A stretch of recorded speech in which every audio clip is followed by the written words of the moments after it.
Pois é, olha, as altas temperaturas do verão podem ser perigosas para a saúde. Nós fomos às ruas saber das pessoas o que mais as incomoda nesse calor e o que elas fazem para amenizar os efeitos.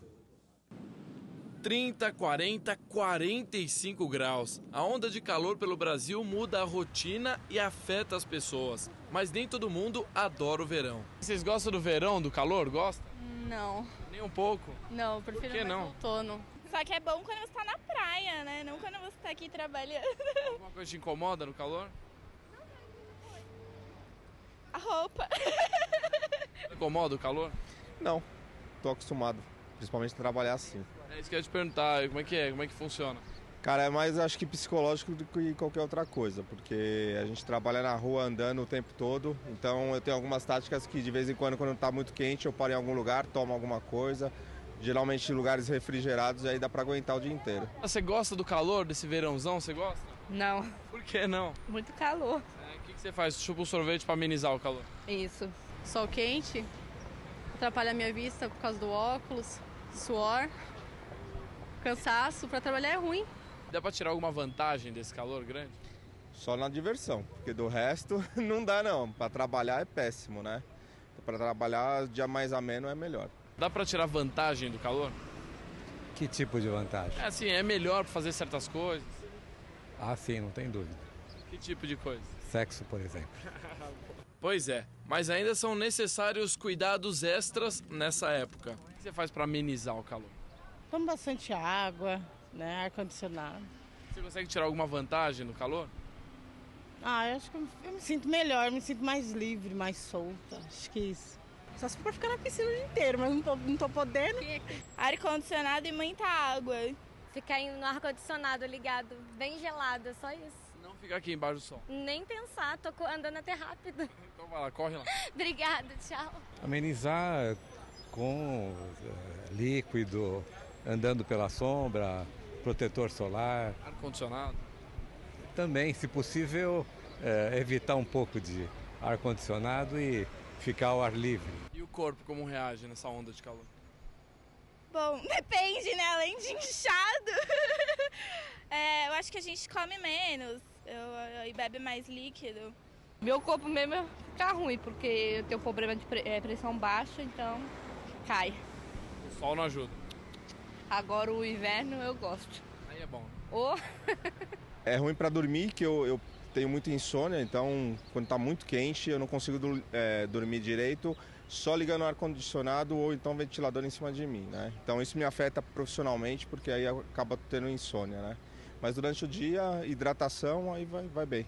Fica cansado, né? Qualquer coisinha já tá lá morrendo. Acho que todo mundo também, né? E você? Do mesmo jeito. Andando ali aqui já tá suando, já é o pior cheiro, né?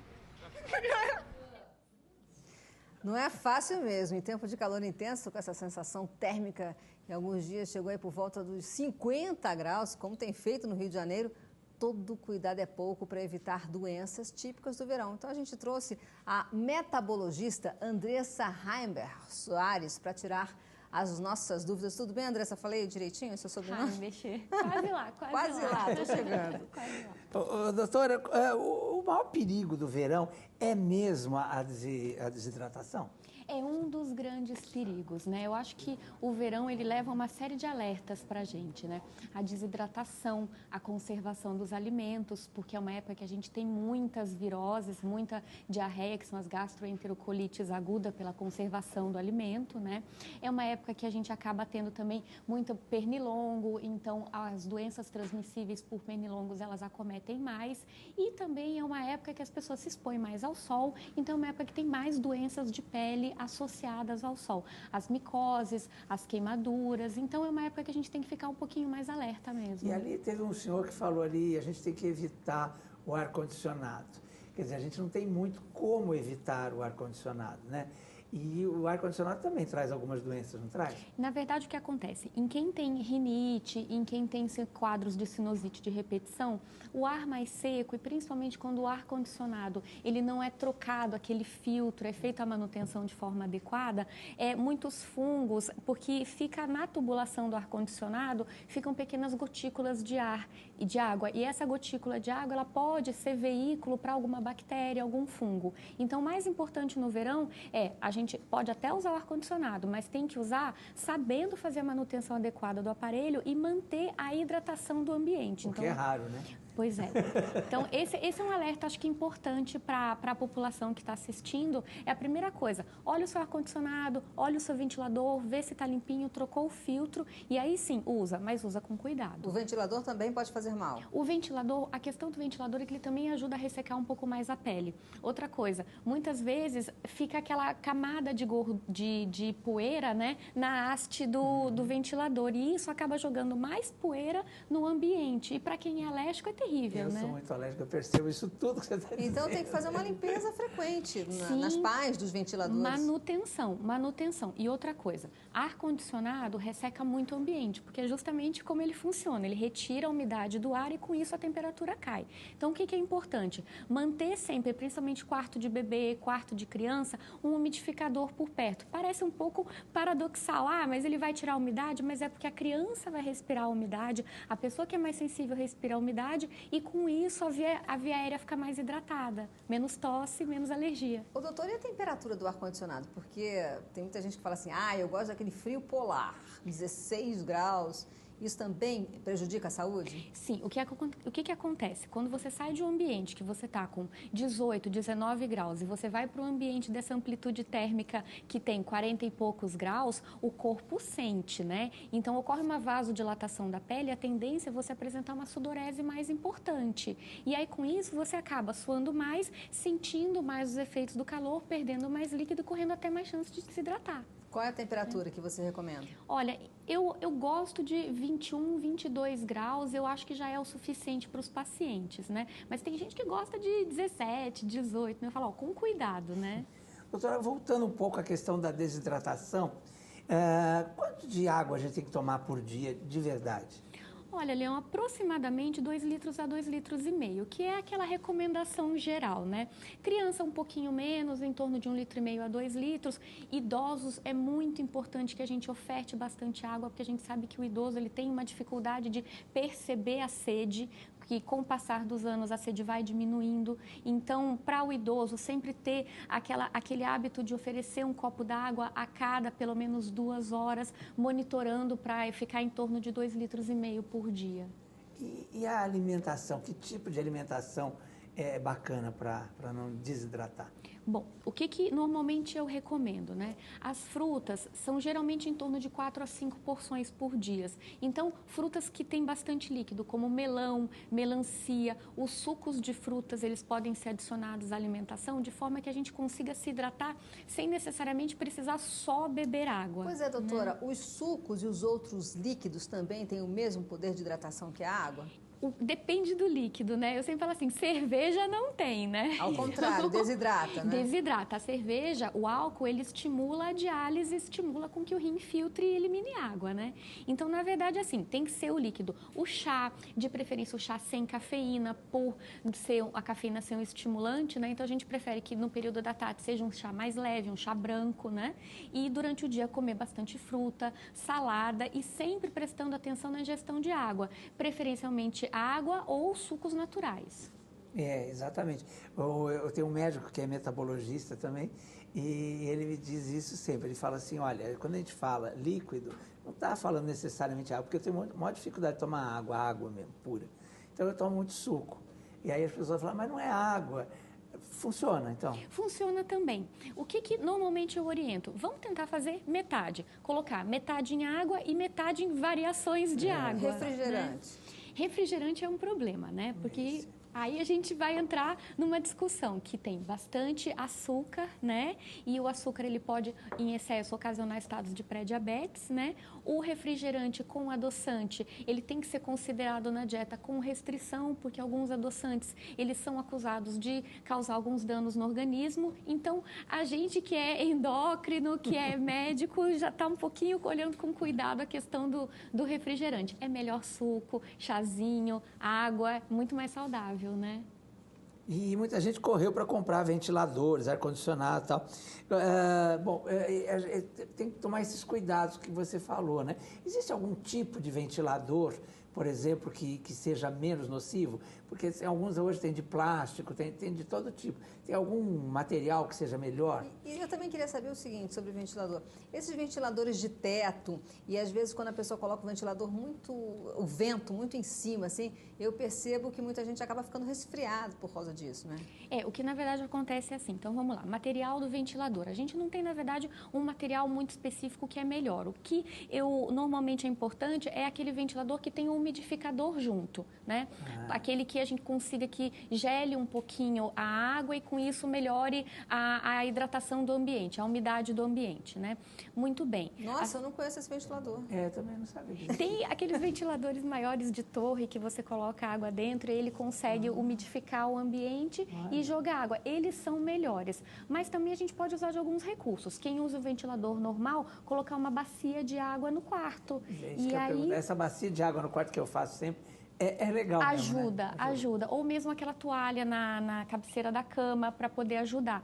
Essa época do ano aqui em São Paulo, apesar de a gente ter chuvas fortes no final do dia, é uma época que esse horário agora na hora do almoço, ele fica muito seco, né? Então a gente tem que tomar um pouco de cuidado. É o mesmo cuidado do inverno, a gente também tem que ter no verão.